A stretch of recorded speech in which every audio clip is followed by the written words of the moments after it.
जय गुरुदेव, जय माँ गायत्री। आप सभी को मेरा प्रणाम। आज हम बात करेंगे पारिवारिक सुख शांति का राजमार्ग क्या है।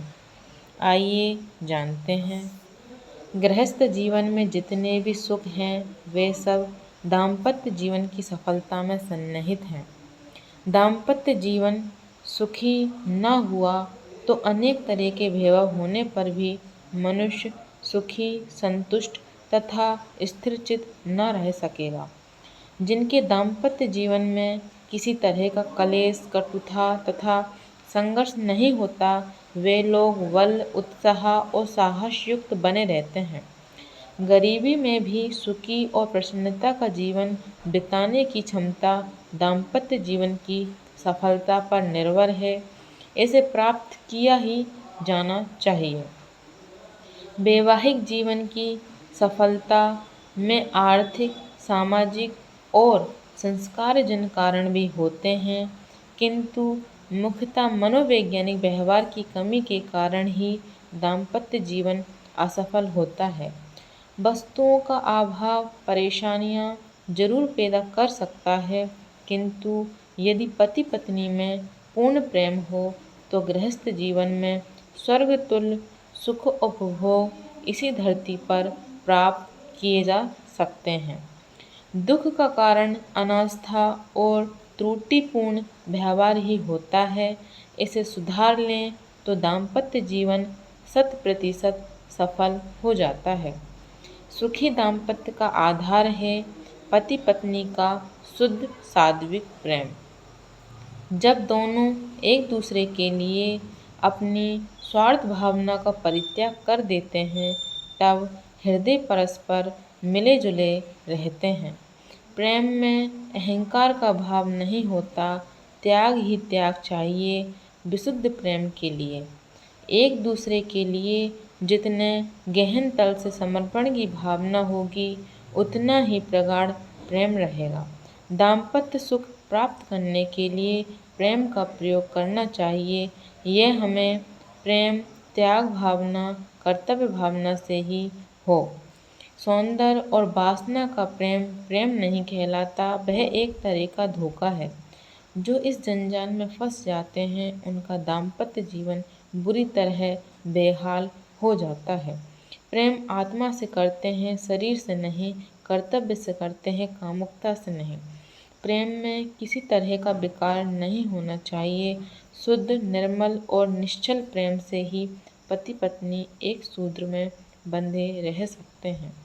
सुखी जीवन का यह प्रमुख आधार है। इस सद्भावना का प्रमुख शत्रु है अपना विषाक्त मन। मन बड़ा संकालु होता है, वह बात बात पर संदेह प्रकट करता है। लिंग भेद के कारण स्त्री पुरुषों में कुछ न कुछ छिपाव होता ही है।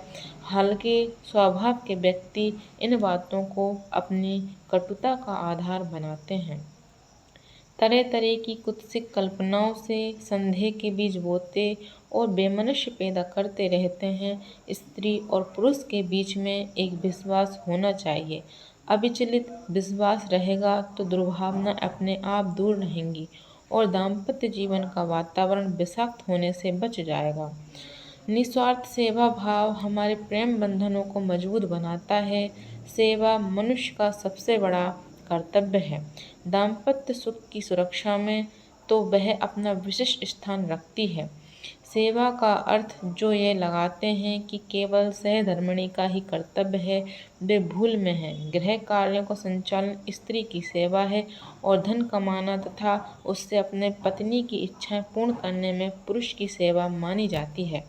इन कर्मों का पालन कर्तव्य भावना से हो। दासियों की तरह स्त्रियों से अपनी शारीरिक सेवा लेना वज्र मूर्खता है। बीमारी या व्यवस्था में तो ऐसा संभव है, किंतु इसे प्रतिदिन का व्यापार बना लेना उन अविवेकियों का ही काम हो सकता है जो दाम्पत्य जीवन को एक पवित्र आध्यात्मिक संबंध न मानकर केवल जड़ता की दृष्टि से देखते हैं। ऐसे कर्म करें तो फिर मनुष्य और पशुओं में अंतर ही क्या रहेगा। मनुष्य की योग्यता बहुत ही स्वल्प है, कुछ न कुछ कमी सभी में होती है। छोटी छोटी भूलों त्रुटियों को तूल देकर जीवन भर के साथी के साथ बिगाड़ पैदा कर लेना मनुष्योचित कर्म नहीं है। एक दूसरे की आलोचना करना, खोटी सुनाना, ये आदतें निंदनीय हैं। इनमें सभी स्त्री पुरुषों के बीच खाई पड़ जाती है, जिससे सारा जीवन दुख, कलेश और कठिनाइयों से ग्रसित हो जाता है। दोष दर्शन का परित्याग करें और गुण ग्राहक का स्वभाव बनाएं। छोटी छोटी भूल लोग बच्चों की क्षमा कर देते हैं। अपनी त्रुटियों को भी उदारपूर्वक क्षमा किया जा सके तो पारस्परिक सौजन बना रह सकता है। जो गुण दिखाई दें उनकी प्रशंसा करनी चाहिए। जिस वस्तु से किसी को प्रसन्नता मिले अपनी ओर से उसे पूरा करने की कंजूसी दिखाना उचित नहीं है। अपनी उदारता और क्षमा भावना के द्वारा अपने संबंध दृढ़तर करने का प्रयास दाम्पत्य की सफलता के लिए प्रत्येक दशा में अपेक्षित है।